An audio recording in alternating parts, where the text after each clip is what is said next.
एक रानी चींटी थी। भोजन की तलाश में वह रोज जंगल जाती। सभी चींटियां उसके साथ जाती। उस जंगल में एक हाथी रहता था। Very good. उस जंगल में एक हाथी रहता। बेटा आप पढ़ के बताइए इसके आगे। उस जंगल में एक हाथी रहता था। उसके बाद क्या लिखा है बेटा, आगे बताइए। उस जंगल में एक हाथी रहता था। वह दिन भर घूमता रहता था। कभी इस पेड़ को तोड़ता, कभी उस पेड़ को तोड़ता। कुछ बहुत बढ़िया, वेरी गुड। इसके लिए बहुत अच्छा पढ़ाई कर रहा है। नेक्स्ट आप पढ़ के बताइए बेटा। आप यहाँ से पढ़िए, यहाँ नोट्स करो बेटा।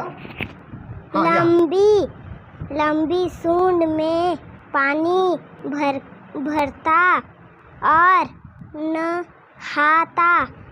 दूसरे जानवरों को पानी से भिगोता। जानवरों से वह धक्का मुक्की भी करता। बहुत बढ़िया, वेरी गुड। जानवरों से वह धक्का मुक्की करता। गुड। अब हम ना आपको कुछ लिख के भी पढ़ने के लिए बोलेंगे। अभी तो आपने पुस्तक को आप देख के पढ़े। मैं ब्लैक बोर्ड में कुछ लिखूंगा और उसको आपको पढ़ना है, ठीक है? 1-2 लाइन ही लिखूंगा। जी मैं पढ़िए पूरे वाक्यों को, और जो इंग्लिश में लिखा है ना ये भी आपको पढ़ना है। चलिए। राम बाजार जा रहे हैं, आम खाना है। अनिल चलो खेले, तुम अपना काम करो। Rajesh Raju, Anil Mohan, Ram Sita, Monday Sunday red. ठीक। येलो माने कौन सा रंग होता है? पीला।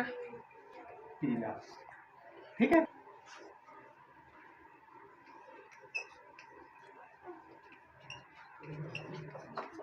ग्रीन। ग्रीन माने हरा। हरा, ठीक। हरा लिख के बताओ कैसे लिखेंगे। हरा यहाँ लिख के बताओ। ग्रीन माने हरा, कैसे लिखेंगे?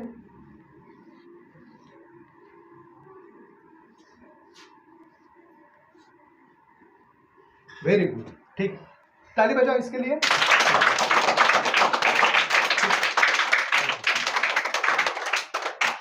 राजपूत जी, आपके स्कूल का आज भाषाई कौशल के विकास और इवन अंग्रेजी के कुछ शब्दों का, इनके ज्ञान के स्तर की जानकारी ली गई, तो निश्चित रूप से बच्चे अच्छे स्तर के मिले हैं। तो वास्तव में आपने ये प्रयास किस तरह से आपने किया? बच्चों को तैयार करने में आपने कौन कौन से तरीकों को अपनाया जिससे बच्चों में आज भाषाई कौशल में एक अच्छी स्थिति देखने को मिल रही है? कक्षा 2, 3, छोटे बच्चे भी अंग्रेजी के शब्दों को पढ़ पा रहे हैं और हिंदी के वाक्यों को भी वो पढ़ पा रहे हैं। तो इसके लिए आपने जो प्रयास किया है उसके बारे में हमारे अन्य शिक्षकों को थोड़ा मार्गदर्शन देने की कृपा करेंगे। हमारे यहाँ सर चूँकि पालक लोग कामकाजी होते हैं, तो हम लोग की एक योजना बनाए जिसके अंतर्गत हम लोग सिर्फ लिखने का काम घर में देते हैं, होमवर्क नहीं देते, ताकि उनमें किसी भी अपने पालक का या अपने से बड़ों का किसी का सहयोग लेने की ज़रूरत ना पड़े, बल्कि जो पढ़ने की काम होता है या जो काम सीखने का होता है वो हम लोग स्कूल में कराते हैं, पहली बात।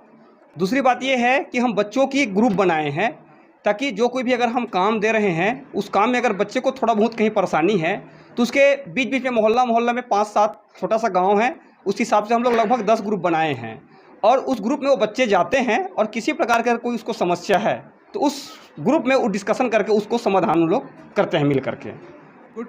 वास्तव में पीयर लर्निंग एक बहुत बड़ा सशक्त माध्यम है जिसके माध्यम से बच्चे आपस में अपने दोस्तों से ही सीख सकते हैं, जिसको आपने थोड़ा एक आगे बढ़ाया और बच्चों को इस योग्य बनाया कि वो अपने दोस्तों को सिखा सकें। निश्चित रूप से बधाई कि आप आज हम लोग प्राथमिक शाला हरदी विकासखंड पथरिया के अंतर्गत स्कूल में जो बच्चे हैं, छोटे बच्चे, कक्षा 2 और 3 के बच्चे, उनके भाषाई कौशल में उनका क्या स्तर है ये जानने के लिए हम उपस्थित हुए थे। और निश्चित रूप से यहाँ पर जो बच्चों का स्तर पाया गया वो उनके कक्षा से शायद एक स्टेप आगे है। वो निश्चित रूप से अपने कक्षा में जो उनको भाषाई कौशल में जो दक्षता होना चाहिए वो 100% अचीव किए हैं। ये बहुत ही यहाँ के मैं टीचर्स को मैं बधाई देना चाहूँगा।